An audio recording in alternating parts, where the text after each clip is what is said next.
Friends, मैं doctor Tanaya Rastogi आप सबका अपने यूट्यूब चैनल में बहुत बहुत स्वागत करती हूँ। आज का मेरा टॉपिक है कॉन्स्टिपेशन। कॉन्स्टिपेशन होता कैसे है, इसके क्या कारण है, ये सब मैं आपको आज इस वीडियो में बताऊंगी। इसके नेक्स्ट वीडियो में मैं आपको इसका मैनेजमेंट और मैं इसका ट्रीटमेंट के बारे में आपको बताऊँगी। फ्रेंड्स, अब मैं बताती हूँ कॉन्स्टिपेशन।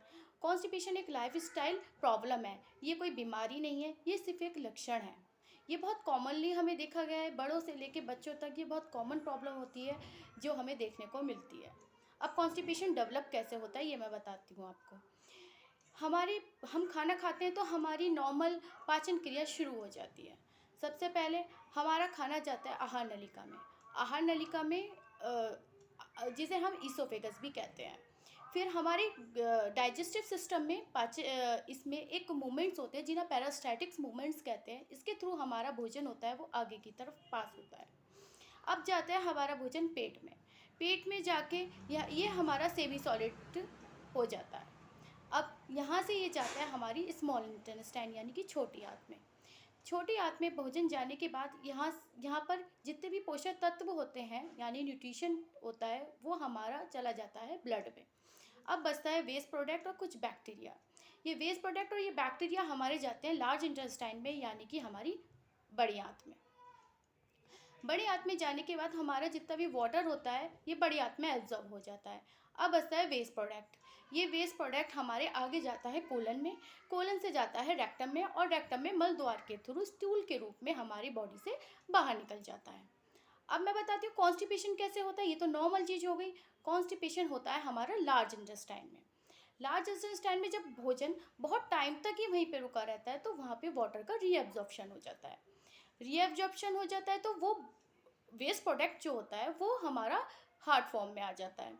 हार्ड फॉर्म में आने के बाद वो हमारे कोलन में नहीं जा पाता, फिर रेक्टम में नहीं जा पाता और वो हमारी बॉडी से नहीं निकल पाता है, जिसकी वजह से वो वहीं पे इकट्ठा हो जाता है, हमारी आंतों से चिपक जाता है और ये बन जाता है कॉन्स्टिपेशन। कॉन्स्टिपेशन का क्या कारण हो सकता है? कॉन्स्टिपेशन का सबसे बड़ा कारण है आपकी ईटिंग हैबिट।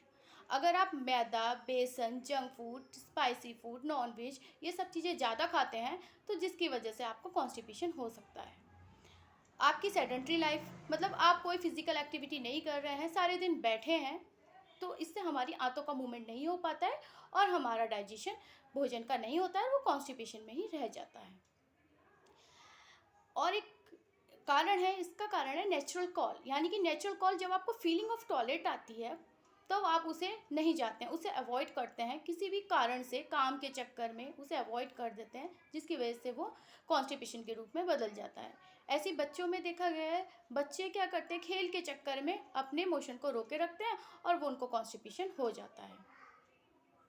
अगर आप ज़्यादा अंग्रेजी दवाइयाँ यूज़ कर रहे हैं, anti psychotic, anti depressive drugs वगैरह यूज़ कर रहे हैं, जिसकी वजह से ड्रग अंदर जाता है और वो जाके हमारी म्यूकोसा जो होती है उसको ड्राई कर देता है और वो कॉन्स्टिपेशन बन जाती है।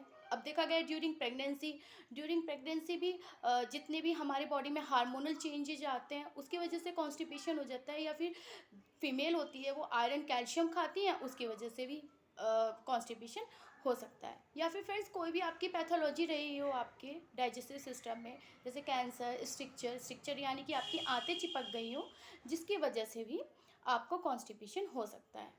फ्रेंड्स, अब मैं आपको बताती हूँ कि अगर ठीक समय पे अगर आपके कॉन्स्टिपेशन का इलाज नहीं कराते हैं, नहीं होता है, जिसकी वजह से ये आगे जाके अदर कॉम्प्लिकेशन में डेवलप हो जाता है जो आपके लिए बहुत हार्मफुल हो सकती है। पहला कारण है इसके आ सकता है पाइल्स हम जिसे मस्सा भी कहते हैं। ये दो टाइप की होती है, या तो खूनी बवासीर होगी, बवासीर भी कहते हैं इसे, ये खूनी बवासीर हो सकती है, या फिर सिंपल बवासीर होती है, इसमें खून नहीं निकलता है। इसमें आपको बहुत दिक्कत होगी, आप बैठ नहीं सकते हैं, आपको स्टूल पास आउट करने में मतलब मोशन करने में आपको बहुत परेशानी होती है। दूसरा मुख्य कारण है कि आपके फिशर डेवलप हो जाएंगे, यानी जब आपका स्टूल इतना हार्ड होगा, जब वो पास आउट करेगा तो आपके मल द्वार पे फिशर कट लग जाएंगे, जलन होगा, दर्द होगा।